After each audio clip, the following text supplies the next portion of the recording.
आशिर बेटा आप? अस्सलाम वालेकुम। वालेकुम अस्सलाम, आइए अंदर आए। नहीं, मुझे बस ये बता दीजिए काशान घर पे है क्या? नहीं, काशान तो नहीं है। सब खैरियत है? आप बहुत परेशान लग रहे हैं। जी परेशान हूँ भी, और मसला ये है कि अपनी परेशानी किसी को बता भी नहीं सकता। क्या हुआ? मैडम सरबत और फिजा तो ठीक है ना? मुझ पे भरोसा कर सकते हैं आप, बताइए। बात दरअसल ये है कि फिजा कहीं गायब हो गई है। क्या मतलब? मतलब ये कि हमें लग रहा है जैसे फिजा को किसी ने किडनैप कर लिया। किडनैप? आपको लगता है कि ये सब काशान ने किया क्या? काशान भी कर सकता है, लेकिन अगर काशान ने नहीं किया तो कम से कम वो मेरी इतनी मदद कर सकता है कि मैं फिजा को ढूंढ लूँ। आपने उसे कॉल किया? कई दफ़ा की है, वो कॉल रिसीव नहीं कर रहा। मैं करती हूँ उसे कॉल, मैं करती हूँ कॉल।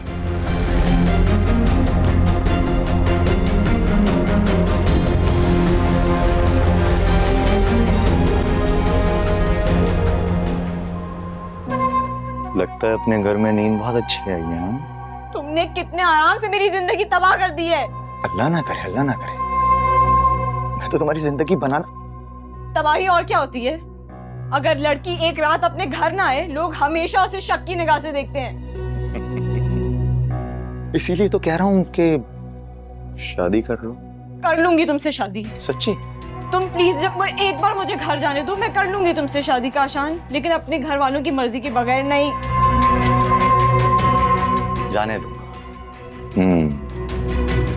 निकाह कर लो।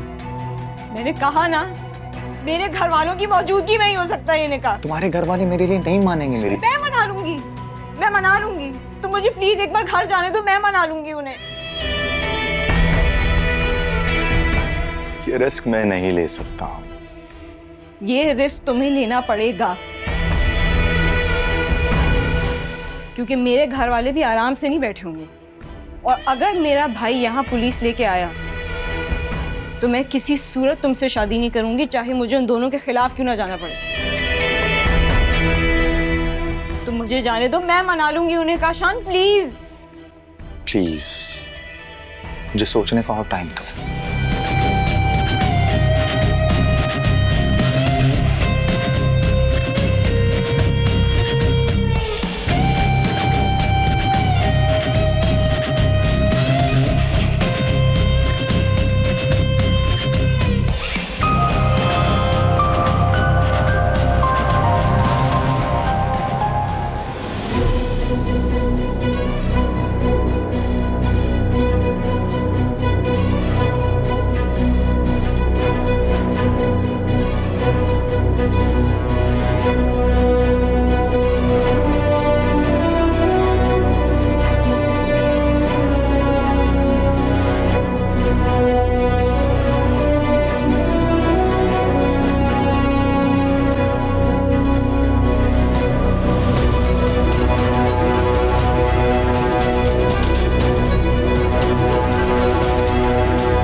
बात दरअसल ये है कि फिजा कहीं गायब हो गई।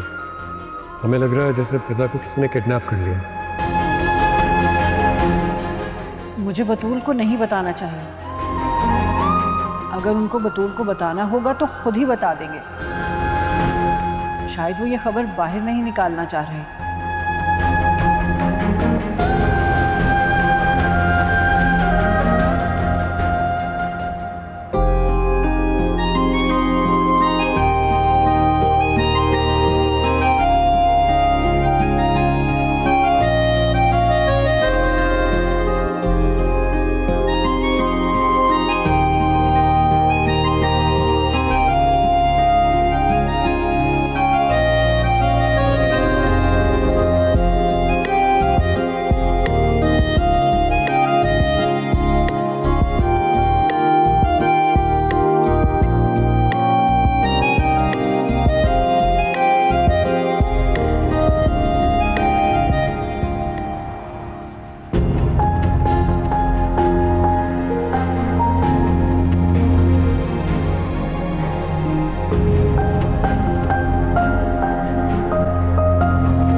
यहाँ से निकलकर सबसे पहले अम्मी और बाबा के पास जाऊंगी। बाबा के पैरों में बैठ जाऊंगी। तब तक नहीं उठूंगी जब तक मुझे माफ़ नहीं कर देंगे। मुझे यकीन है कि मुझे देखकर उनका सर फख्र से बुलंद हो जाएगा।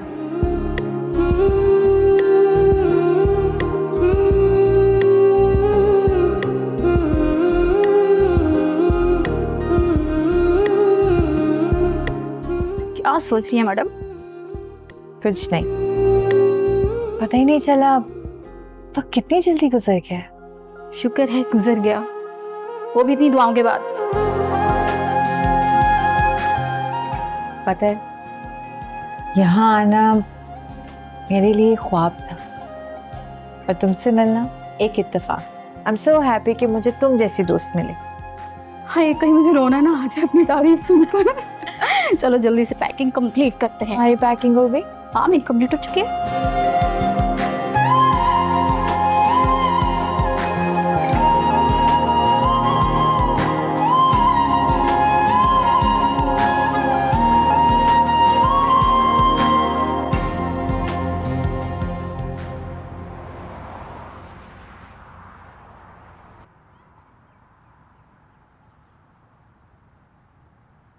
अस्सलाम वालेकुम ससुर जी। तुम? हाँ, अब मैं ही तो रह गया हूं जो तुम्हें ससुर जी कह सकते हैं, वरना दूसरे हवाले ने तो तुम्हें धोखा दे दिया ना। क्यों? लेकिन तुमसे तो वो फिर भी बेहतर है। उसने दूसरी शादी कर ली है,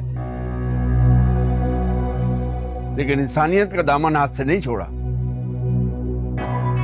अब तुम्हारे पास इंसानियत है ही कहां जो दामन पकड़ोगे।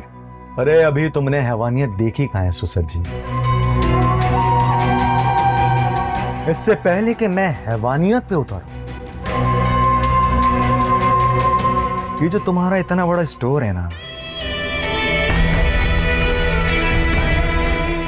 ये मेरे नाम कर दो, वरना क्या? इंसानियत से इंसान जब एक सीढ़ी नीचे आता है ना, तब हैवानियत शुरू हो जाती। और मैं एक नहीं, 2 सीढ़ियां नीचे उतरूंगा। तुम्हारी दोनों बेटियों को तलाक करवाऊंगा। हाँ, ऐसे ऐसे इल्जामात लगाऊंगा उन दोनों पर कि तुम किसी को मुंह दिखाने के काबिल नहीं रहोगे। इबरत का निशान बना दूंगा उन्हें। क्या इल्जाम लगाओगे तुम मेरी बेटियों पर? इतने बच्चे नहीं हो तुम।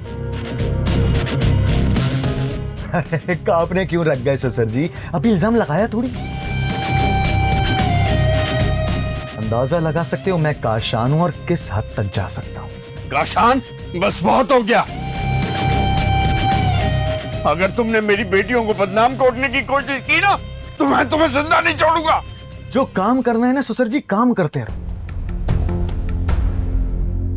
ये मार धाड़ का काम ना तुम्हारे बस का नहीं है, ये हमारा काम है। तुम्हारी एक बेटी की इज्जत बचाने की कीमत तुम्हारा ये स्टोर, और दूसरी बेटी की इज्जत बचाने की कीमत तुम्हारा घर जिसमें तुम रहते हो। लिखो इसमें।